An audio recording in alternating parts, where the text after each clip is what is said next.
السلام علیکم دختر جون و بچه جون. من همون مادری بچه که کسر سرطان در همین بندیسه خواب بود. من همون مادرم که شما من نه یاردم کردی. هزار رحمتی کلام.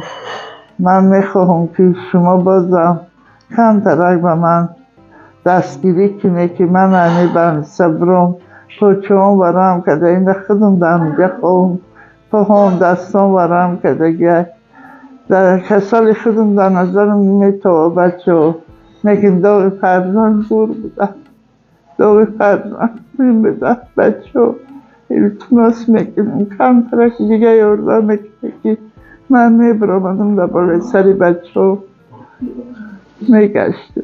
هزار رحمت خدا در مای شریفیدم بودم پروردگار سر خانده در نبینه خاک گیر زر گرده پروردگار.